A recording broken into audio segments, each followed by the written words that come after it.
Welcome to சித்ராவின் ஊர் சுற்றலாமாங்க. வேலூரில் இந்த சிற்பத்தை நீங்கள் பார்த்துருக்கீங்களா? கர்நாடகாவில் சிக்மங்களூர் மாவட்டத்தில் பேலூர் அப்படின்ற இடத்துல தாங்க இந்த கோவில் இருக்குது.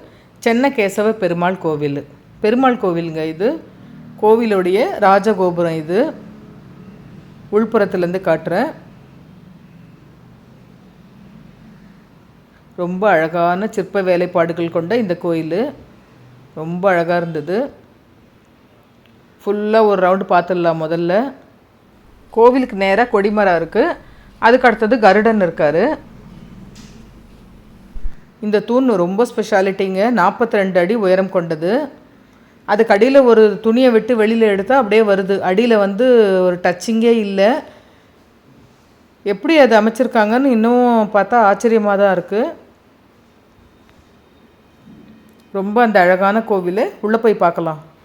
இந்த கோயில் 1117 வருஷம் ஹொய்சால மன்னன் விஷ்ணுவர்தன் அப்படின்றவரால் கட்டப்பட்டிருக்கு. சங்கு சக்கரத்தோட பெருமாள் எவ்வளோ அழகாக காட்சியளிக்கிறார் பாருங்க. தங்க ஆபரணமெல்லாம் தோற்று போயிடுங்க. கற்கள்லேயே நகை, ஆபரணம், கால் தண்டை, சிலம்பு எல்லாம் எவ்வளோ அழகாக செதுக்கியிருக்காங்க பாருங்கள். இந்த யாழி உருவம். இங்கே ஒரு பெருமாள் இருக்கார் பாருங்கள். இந்த வேலைப்பாடுகளை எப்படி செஞ்சுருப்பாங்க அப்படின்னு நினச்சாலே ரொம்ப ஆச்சரியமாக இருக்குது. ரொம்ப பிரமிப்பாக இருக்குது. இவ்வளோ நுணுக்கமாக, இவ்வளோ நுட்பமாக அந்த காலத்தில் எந்த விதமான டூல்ஸும் இருந்திருக்காது. மிஷினரிஸ் எதுவும் இல்லாத அந்த காலத்தில் எவ்வளோ அழகாக செதுக்கியிருக்காங்க. நம்ம உள்ளே போயிட்டோம். சென்னை கேசவ பெருமாள் கோவில். சென்னை அப்படின்னா அழகிய அப்படின்னு அர்த்தமா. இந்த தூண்கள்லாம் பாருங்கள் எவ்வளோ அழகாக அமைச்சிருக்காங்க. இந்த பேலூரில் அமைஞ்சிருக்கிற இந்த சென்னை கேசவ பெருமாள் கோயில் ஒரு காலத்தில் விஜயநாராயணர் கோவில் அப்படின்னு அழைக்கப்பட்டிருந்துச்சு. இப்போ நம்ம சென்னை கேசவ பெருமாள் அப்படின்னு அழைக்கிறாங்க. இந்த ஆலயத்தை விஷ்ணுவர்தன் தன்னுடைய போர் வெற்றியை குறிக்கிறதுக்காக எழுப்பினார் அப்படின்னு சொல்கிறாங்க. சமண சமயத்திலேருந்து வைணவ மதத்துக்கு மாறுறதை குறிக்கிறதுக்கும் இதை எழுப்பினார் அப்படின்ற மாதிரி சொன்னாங்க. அடடடடா, இந்த தூணோட அழகை பாருங்கள். இந்த மூலஸ்தானத்துக்கு எதிர்க்க மேலே இருக்கிற அந்த விதானம் ரொம்ப அழகாக இருந்தது. கல்வெட்டெல்லாம் இருந்தது பாருங்கள். அது என்ன மாதிரியான எழுத்துன்னு தெரியல, எந்த மொழின்னு தெரியல. கல்வெட்டுன்றது மட்டும் நமக்கு தெரியுது. ஒவ்வொரு தூணும் ஒவ்வொரு விதத்தில் ரொம்ப அழகாக அமைச்சிருக்காங்க. இந்த ஆலயத்துக்கு 3 புறம் வாசல் இருக்குது. ஒவ்வொரு வாசலையும் அவ்வளோ அழகாக சிற்ப வேலைப்பாடுகளால் ரெடி பண்ணியிருக்காங்க. ரொம்ப அழகாக இருக்குது. சீலிங் பாருங்கள், அதை கூட எவ்வளோ அழகாக ரெடி பண்ணியிருக்காங்கன்னு. மூலஸ்தானத்தில் சென்னை கேசவ பெருமாள் பெண் வடிவில் காட்சி அளிக்கிறார். ஏன் அந்த மாதிரி வச்சுருக்காங்கன்ற விவரம் எனக்கு தெரியல. உங்களுக்கு யாருக்காவது தெரிஞ்சால் சொல்லுங்கள். மூலஸ்தானத்துக்கு எதிர்க்க இருக்கிற மேல் விதானம் எப்படி இருக்குது பாருங்கள். எவ்வளோ அழகான சிற்ப வேலைப்பாடுகளோட, எவ்வளோ கலைநுட்பத்தோடு அமைச்சிருக்காங்க பாருங்கள். அருகோண வடிவில் அமைச்சிருக்காங்க.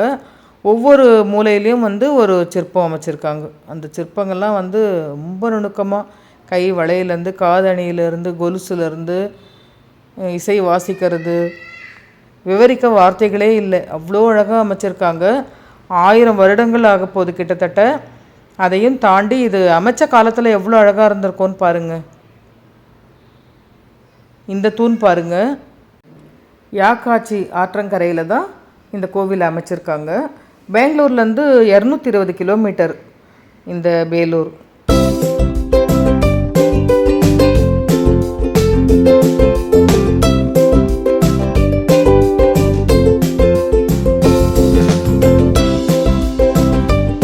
அதே மாதிரி ஒரு கண்ணாடி பழைக்குள்ளே இதை வச்சுருந்தாங்க.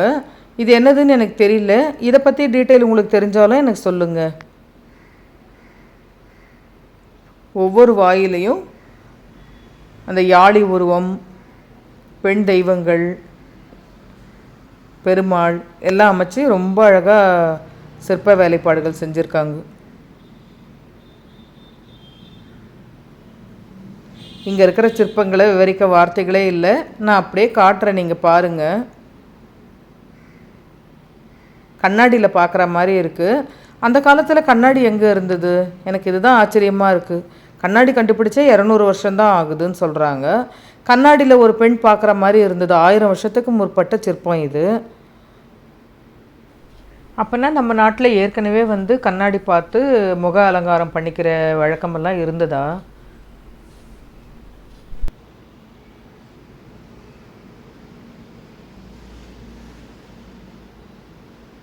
இந்த கோவிலுடைய அமைப்பே ரொம்ப வித்தியாசமாக இருக்கும்.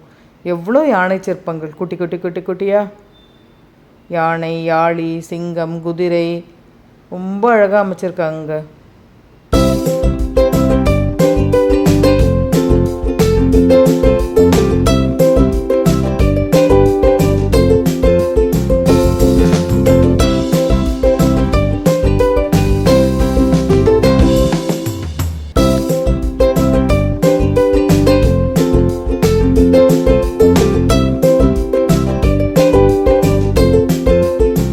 இங்கே பாருங்கள், நரசிம்மர் இரண்யவதம் செய்கிற அந்த காட்சியை தத்ரூபமாக அமைச்சிருக்காங்க. பெருமாளுடைய 10 அவதாரங்களையும் சிலையாக வடிச்சிருக்காங்க. ஒவ்வொரு அவதாரமும் அவ்வளோ தத்ரூபமாக, அவ்வளோ கலைநுட்பத்தோடு, அவ்வளோ சிற்ப வேலைப்பாடுகளோடு ரொம்ப அழகாக இருக்குங்க. இங்கே ஒரு அம்மன் பாருங்கள், 10 கையில் 10 விதமான ஆயுதங்களை தாங்கி நிற்கிற மாதிரி இருக்குது.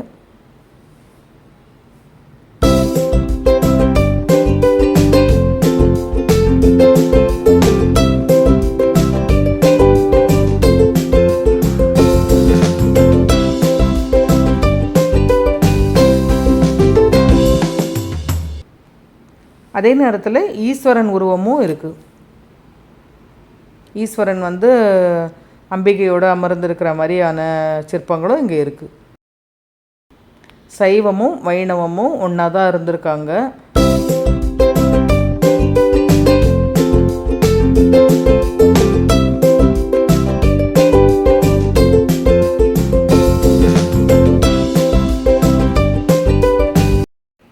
நிறைய இந்த யாழி உருவம் இருந்தது.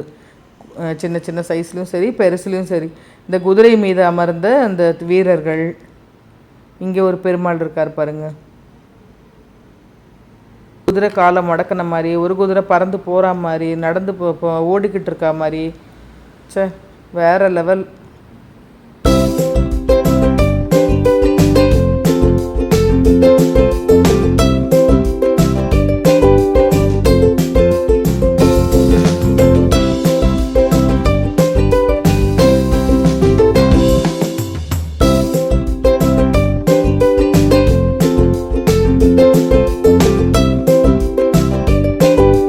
கொண்டு கையால் இதையெல்லாம் செஞ்சுருப்பாங்கன்னு நினச்சாலே எப்படி செஞ்சாங்கன்னு பிரமிப்பாக இருக்குங்க.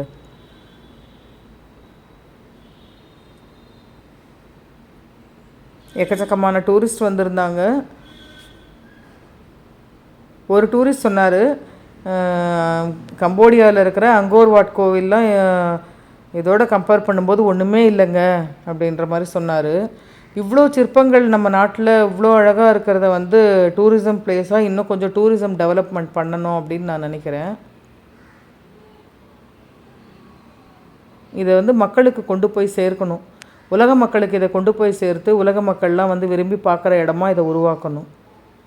எவ்வளோ வரலாற்று பொக்கிஷம் இல்லை இதெல்லாம்.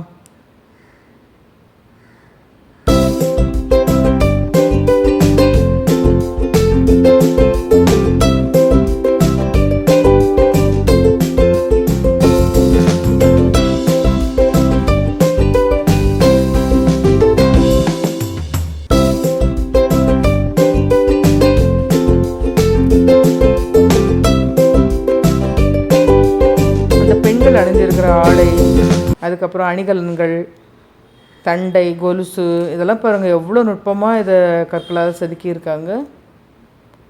அரைஞான் கயிறு, அடடடடா, தலையில் போடுற கொண்டை, அதில் போட்டிருக்கிற அணிகலன்கள் செம்ம அழகுங்க.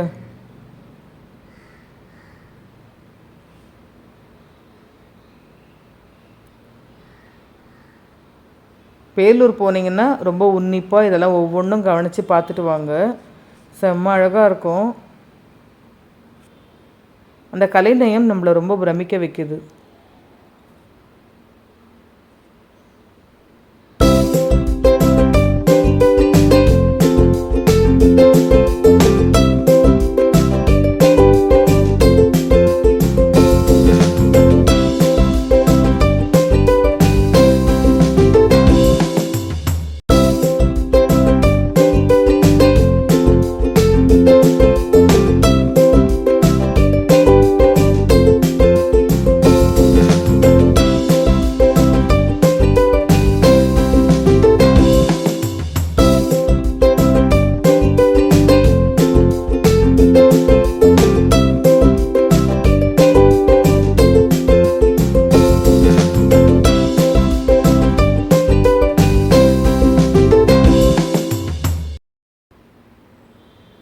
நடன அசைவுகளை கூட அப்படியே நடனம் ஆடுற மாதிரியே கற்களில் செதுக்கி வச்சுருக்காங்க.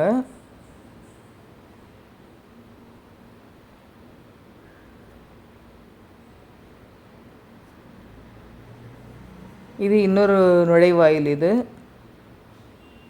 அந்த நுழைவாயிலுக்கு மேற்புறம் இருக்கிற அந்த சிற்ப வேலைப்பாடுகள் தான் இது.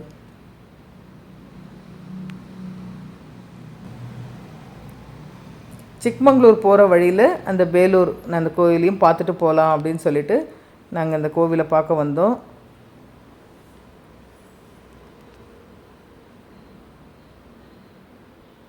செம்ம ஒர்த்தி பிளேஸுங்க இது. 42 அடி உயரம் கொண்ட இந்த தூண் மகாஸ்தம்பம் அப்படின்னு அழைக்கப்படுது. இந்த தூணுக்கு அடித்தளமே இல்லையாம். ஒரே கல்லால் செய்யப்பட்ட மேடையில் அந்த தூணை நிறுத்தி வச்சுருக்காங்க. அந்த தூண் மேடையை தொடாமல் அப்படியே அலக்கா நிற்கிற மாதிரி இருக்குது. ஒரு ஓரத்தில் இந்த குளம் இருக்குது. இந்த குளத்தில் நிறைய ஆமைகள் விட்டு வச்சுருக்காங்க. இந்த குளத்தில் கூட நிறைய சிற்ப வேலைப்பாடுகள் இருக்குது. சூப்பராக இந்த கோயிலை ஃபுல்லாக சுற்றி வந்துட்டோம். நாங்கள் ஃபேமிலியாக எல்லோரும் தான் போயிருந்தோம். எல்லோரும் சேர்ந்து ஃபோட்டோஸ் வீடியோஸ்ன்னு எடுத்துக்கிட்டு ரொம்ப ஜாலியாக என்ஜாய் பண்ணிவிட்டு சென்னகேசவ பெருமாளை வணங்கி ஆசீர்வாதம் பெற்றுட்டு எல்லா சிற்பங்களையும் நல்லா பார்த்து ரசிச்சுட்டு அதுக்கப்புறம் சிக்மங்களூர் புறப்பட்டுட்டோம். சிக்மங்களூர் வீடியோவில் அடுத்து நான் உங்களை சந்திக்கிறேன். தேங்க்ஸ் ஃபார் வாட்சிங். பாய்.